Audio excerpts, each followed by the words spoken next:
अस्सलाम वालेकुम dear friends. मैं हूं आपका दोस्त राकिब अहमद ज़िया। यह है मेरी यूट्यूब चैनल जहां पर आपको नए नए अपडेट्स मिलेंगे।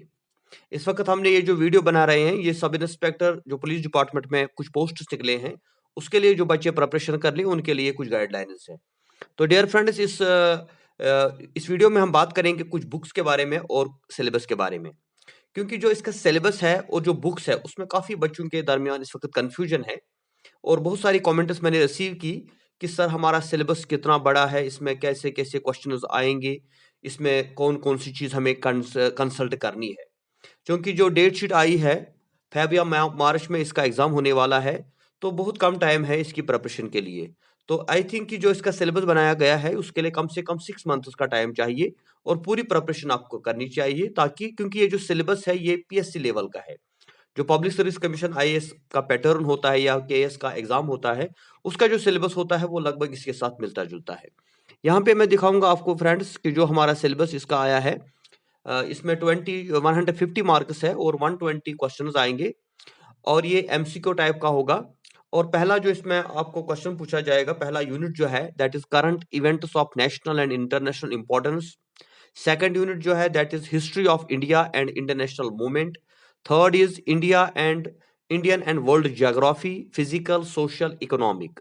Fourth one is Indian polity and governance, constitution, political system, Panchayati raj, public policy, rights, issues etcetera. Fifth one is J&K Reorganization Act 2019 and removal of difficulties, order, adaptation, orders, issues therein. Six is economic and social development, sustainable development, poverty, inclusion, demography, social sector initiatives. Seventh is general issues on environmental ecology, biodiversity, and climate change. Eighth one is general English. Ninth one is interpersonal skills, including communication skills. Number 10 is general science, basics of computer and its use. And number 12 is general mental ability. Number 13 is logical reasoning and analytical ability. Number 14 is basic numeracy, number and their relationship. तो basically ये जो syllabus है ये 14 chapters जो है या 14 different topics दिए गए हैं, but these are not basically topics. अगर हम इसमें थोड़ा डीप जाते हैं, जैसे हम पहला जो इसमें यूनिट है current events of national and importance, तो ये करंट इवेंट्स कितने होते हैं और वो भी नेशनल और इंटरनेशनल इंपॉर्टेंस के। मैं आपको डराना नहीं चाहता, आप एटलीस्ट कम से कम पिछले 6 मंथ्स के जो नेशनल और इंटरनेशनल इंपॉर्टेंट इवेंट्स हुए हैं उनको देख लें, तो वो सारा आपको याद होना चाहिए। हिंदुस्तान में क्या हुआ या पूरे हिंदू दुनिया के अंदर क्या हुआ, चाहे वो स्पोर्ट्स के रिगार्डिंग हो, चाहे वो मीडिया के रिगार्डिंग हो, चाहे उसमें पॉलिटिक्स आती है, उसमें इन्वेंशंस आती है, उसमें डिस्कवरीज आती है, उसमें जितनी भी इंपॉर्टेंट चीजें हैं वो हमको कवर करनी है। तो अब ये कंफ्यूजन है कि हम ये करंट इवेंट्स कब से पढ़े और कब तक पढ़े।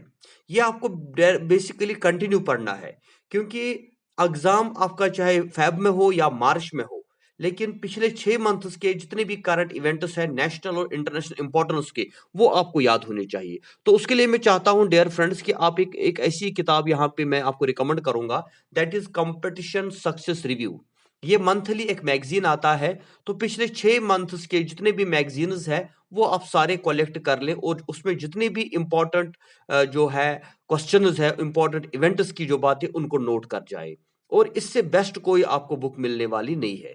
तो ये पहले यूनिट के लिए आपको पढ़ना है जिसमें करंट इवेंट्स की बात हम करेंगे। उसके बाद हम दूसरे यूनिट की तरफ आते हैं, that is history of India and Indian national movement. तो हिस्ट्री ऑफ इंडिया की अगर हम बात करें तो इसमें एंशिएंट, मेडिवल और मॉडर्न हिस्ट्री, ये तीनों आते हैं। और उसके बाद इंडियन नेशनल मूवमेंट यानी 1947 तक। तो इसमें पूरा हिंदुस्तान का जो हिस्ट्री का सेटअप है, एंशिएंट, मेडिवल और मॉडर्न, अगर हम उसको पढ़ने बैठ जाएं तो उसके लिए 1 मंथ कम से कम हमारे हमको चाहिए। लेकिन अब उतना डीप हमें नहीं पढ़ना है। इसमें ज्यादा जो हमें फोकस करना है वो हम जो फ्रीडम स्ट्रगल है 1857 से लेकर 1947 तक, उसमें जो इंपॉर्टेंट इवेंट्स हुए उसमें इंडियन नेशनल मूवमेंट भी आएगा, उसमें इंडिया की मॉडर्न हिस्ट्री भी आएगी। तो उस चीज को हम पढ़ लें। उसके लिए आप कोई भी किताब ला सकते हैं, चाहे आप जनरल नॉलेज तरुण गोयल की लाइए, चाहे आप मनोहर पांडे की जनरल नॉलेज लाइए, चाहे आप जिस्ट जो महेश ब्रेनीवाल की आती है हिस्ट्री ऑफ इंडिया, उसको लाएं। तो किसी भी किताब से आप इसको पढ़ सकते हैं, लेकिन इसमें आपको ये चीज याद रखना है कि आपको ज्यादा फोकस करना है मॉडर्न हिस्ट्री के ऊपर। तो इसमें आप स्पेक्ट्रम हिस्ट्री भी ला सकते हैं, लेकिन वो आपको थोड़ा ज्यादा बड़ा हो जाएगा। लेकिन इंडियन नेशनल मूवमेंट जो है, इस चीज को आपको डिस्कस करना है, पूरी तरह से इसको पढ़ना है। थर्ड जो हमारा यूनिट आता है, इंडियन एंड वर्ल्ड जियोग्राफी। इसमें फिजिकल, सोशल और इकोनॉमिक, ये टॉपिक अपने आप में इतना बड़ा है कि जिस तरह मैंने कहा कि इसमें आपको इंडिया और वर्ल्ड की जियोग्राफी को पढ़ना है। अगर आप माजिद हुसैन की इंडिया एंड वर्ल्ड जियोग्राफी को पढ़ते हैं, उसमें आपको तीन चीजें मिलेंगी, फिजिकल, सोशल एंड इकोनॉमिक। तो मैं चाहता हूं कि अगर आपके पास वो किताब है तो आप उससे पढ़ ले, या अगर आपके पास जिस्ट सीरीज है तो उसमें भी इंडियन ज्योग्राफी और वर्ल्ड ज्योग्राफी आती है महेश कुमार ब्रेनवाल की, तो आप उसको भी कंसल्ट कर सकते हैं। या इसके साथ साथ आपको ये तरुण गोयल में भी मिलेगा, ये आपको लूसेंट की जनरल नॉलेज है उसमें भी मिलेगा, ये आपको जो है मनोहर पांडे की जनरल नॉलेज जो है उसमें भी मिलेगा। लेकिन यहां पर भी आपको ज्यादा फोकस जो करना है इंडियन ज्योग्राफी के ऊपर करना चाहिए। Fourth one is Indian polity and governance. तो ये इंडियन पॉलिटी और गवर्नेंस जो है, इसमें पहले बताया गया है कॉन्स्टिट्यूशन, यानी कॉन्स्टिट्यूशन ऑफ इंडिया। अगर हम कॉन्स्टिट्यूशन ऑफ इंडिया को पढ़ें तो ये बहुत ही बड़ा टॉपिक बनेगा, क्योंकि ये पब्लिक सर्विस कमीशन जो आईएएस का पैटर्न होता है उसका सिलेबस है। इसके साथ साथ Indian political system, including panchayati raj, public policy, rights, issues etcetera. लेकिन इसमें मैं चाहूंगा कि अगर आपको कॉन्स्टिट्यूशन ऑफ इंडिया को पढ़ना है तो उसके लिए आप डीडी बासु की किताब भी ला सकते हैं, लेकिन उसके साथ साथ हमारे पास उतना टाइम है नहीं, तो हम जनरल नॉलेज की जो बुक्स हमारे पास है उनमें ऑलरेडी हमें इंडियन पॉलिटी का टॉपिक मिलेगा। या हम मैग सीरीज आती है आर्यहंत वालों की, वो इंडियन पॉलिटी एंड गवर्नेंस है, उस किताब को भी हम कंसल्ट कर सकते हैं। तो वहां पे कॉन्स्टिट्यूशन ऑफ इंडिया में हमें ज्यादा फोकस जो करना है वो fundamental rights, fundamental duties, president, prime minister, governor, supreme court, इन चीजों के ऊपर फोकस करना है। तो आगे इंशाल्लाह जो हमारे वीडियोस आएंगे उसमें हम कॉन्स्टिट्यूशन ऑफ इंडिया के कुछ आपको इंपॉर्टेंट टिटबिट्स भी देंगे। इंडियन पॉलिटिकल सिस्टम की बात करती है तो इसमें हमारी कांग्रेस पार्टी, बीजेपी पार्टी, इनका हिस्ट्री आता है, हिंदुस्तान का पॉलिटिकल सिस्टम क्या है। पंचायती राज की अगर हम बात करें तो इसमें रीसेंट अमेंडमेंट्स भी आएंगी, रीसेंट इलेक्शन जो पंचायत का हुआ। तो इसके बाद फिफ्थ जो हमें दिया गया है ये जेएंडके के बारे में है, जेएंडके रीऑर्गेनाइजेशन एक्ट 2019। ये ज्यादा इंपॉर्टेंट नहीं है, इसमें बहुत कम आपको याद रखना है। जो भी 2019 में अमेंडमेंट्स हुई इंडिया जम्मू कश्मीर के अंदर, आर्टिकल 35A यूटी का बनना, तो वो चीजें हम पढ़ेंगे, ये ज्यादा लंबा चौड़ा है नहीं। ये आपको किसी भी जेएंडके की जनरल नॉलेज की बुक आप चाहे जहूर मीर की लाए, चाहे आप आर्यहंत की लाएं, तो उससे आपको मिलेगा। Sixth one is economic and social development, sustainable development, poverty, inclusion, demography, social sector initiatives. तो ये पॉलिसीज, प्रोग्राम जो गवर्नमेंट ऑफ इंडिया के हैं, जिसमें जो डिफरेंट सेक्टर आता है इकोनॉमी से रिलेटेड, ये बेसिकली आता है इंडियन इकोनॉमी में ये चीजें आती है। तो ये भी हम इन किताबों से हमें ये भी मिल सकता है। या इसके बाद सेवंथ हमारा जो है general issues on environment, ecology, biodiversity, climate change. तो इसके लिए एनवायरनमेंट में हम शंकर आईएएस की किताब पढ़ सकते हैं एनवायरनमेंट, तो उससे हमें ये दोनों चीजें मिलेंगी, चैप्टर 6 एंड चैप्टर 7। उसके बाद चैप्टर 8 में जनरल इंग्लिश पूछा जाएगा। ये बेसिक जो ग्रामर होता है, आर्टिकल्स जो मॉडल्स होते हैं, क्योंकि यहाँ पे जनरल इंग्लिश दिया गया है तो इसमें वो कुछ भी पूछ सकते हैं। इसमें वो आर्टिकल्स भी पूछ सकते हैं, इसमें वो मॉडल्स भी पूछ सकते हैं, इसमें इसमें बाकी जो ग्रामर के रूल्स होते हैं वो चीजें आ सकती है। तो ये इसके बाद हमारे पास ये है जनरल साइंस, ये मैट्रिक लेवल का होगा, जो बेसिक साइंस होता है।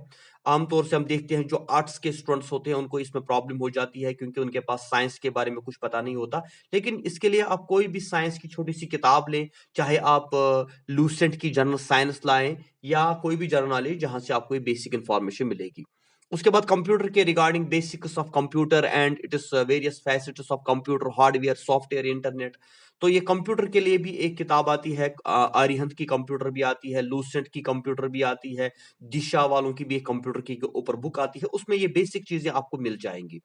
जनरल मेंटल एबिलिटी जो है, या logical reasoning and analytical ability जो है, या basic numeracy, number and their relationship, इसमें सबसे बेस्ट बुक जो मैंने आज तक देखी है दैट इज आर्यहंत की जो है टेस्ट ऑफ रीजनिंग। तो आर्यहंत वालों की टेस्ट ऑफ रीजनिंग है, रेड कलर में आती है वो बुक, वो किताब आप लें, उससे ये जनरल मेंटल एबिलिटी और लॉजिकल रीजनिंग जो है वो सारा आपका कवर होगा। इसके साथ-साथ अगर आप चाहते हैं और भी इसमें डिटेल में पढ़ना चाहते हैं, तो उसके लिए भी आप आर्यहंत वालों की एक और किताब ला सकते हैं, ऑब्जेक्टिव अरिथमेटिक्स, जिसमें आपको ये डेटा, चैट्स, ग्राफ्स जो टेबल वगैरह आता है, ये तीनों जो चैप्टर्स है 12, 13 और 14 ये वहां से आपको कवर होगा। तो इन शॉर्ट आपको 5-6 किताबें लानी है, जिनसे आपका ये पूरा जो आपका सिलेबस है वो कवर हो जाएगा। बाकी जो मार्केट में इसमें किताबें हैं वो मैं रिकमेंड नहीं करूँगा, क्योंकि वो बेसिकली सारा आपको पता है कट पेस्ट होता है, उसमें कोई गारंटी नहीं होती, कहीं पर भी कोई गलती हो सकती है। हाँ, अगर आइडिया के लिए आप कोई किताब लेना चाहें, आर्यहंत की हो या टंडन की हो या विनोद की हो, तो या वो विशाल की हो, तो वो आप ला सकते हैं। लेकिन बेस्ट बुक जो आपके लिए है, दैट इज़ जो मैंने पहले कहा, करंट अफेयर्स के लिए आप मैगज़ीन लाएँ, कंपटीशन सक्सेस रिव्यू, और इंडियन हिस्ट्री, इंडियन ज्योग्राफी या इंडियन पॉलिटी के लिए आप जिस्ट की सीरीज़ भी ला सकते हैं, या आर्यहंत की मैग सीरीज़ भी ला सकते हैं। तो जे-एंड-के का ज़्यादा इम्पोर्टेंट नहीं है, वो एक ही टॉपिक इसमें दिया गया है, तो कोई भी जीके चलेगी। और उसके बाद एनवायरनमेंट के रिगार्डिंग आईएएस जो है शंकर की, वो लानी चाहिए, और इंग्लिश में आप कोई भी ग्रामर जो आपके पास होगा घर में, वो पढ़ सकते हैं। और साइंस में भी जो बेसिक इन्फॉर्मेशन है वो कहीं पर भी मिल जाएगी। लेकिन कंप्यूटर के लिए आर्यहंत की बुक, और जो मेंटल एबिलिटी है उसमें भी आपको जो है छोटी किताब भी मिलेगी, लेकिन उसमें सारा ऑलमोस्ट कवर हो जाता है। तो इस तरह से ये जो 14 चैप्टर्स है, इनका सिलेबस जो है आपको कवर करना है। इसके लिए आपको ये सारा मटेरियल आपके पास अवेलेबल होना चाहिए। और उसके बाद जितने भी ये चैनल्स हैं यूट्यूब के ऊपर, उनको आप कंसल्ट करें, और जो भी आपको बेस्ट चैनल लगे उस पे आप जाएं और वहां से आप पढ़ें। लेकिन यहाँ पे मैं आपको ये सजेस्ट करूंगा कि ये जो हमने ये जो सीरीज हमने शुरू की है, क्योंकि हम ज्यादा तो कवर नहीं कर सकते, लेकिन I will try my best. अगर आप इस चैनल पे जुड़े रहेंगे तो हम हर एक टॉपिक के ऊपर आपको कुछ एमसीक्यूज देंगे, जो आपको आगे हेल्प करेंगे, ताकि आपको जो है जो एक टेस्ट सीरीज मिलेगी यहाँ पे, जिसको आप कंसल्ट करके ये जो है अपना प्रिपरेशन जारी रख सकते हैं। और साथ ही जितने भी अपडेट्स आएंगे रिगार्डिंग दिस पोस्ट, जेकेएसएसबी का जो सब इंस्पेक्टर का पोस्ट है, वो भी इस पे हम आपको शेयर करेंगे। लेकिन उसके लिए आपको हमारी चैनल को सब्सक्राइब करना होगा, इसको शेयर करना होगा, और साथ ही जो है इसको वॉच करना चाहिए। Thank you very much.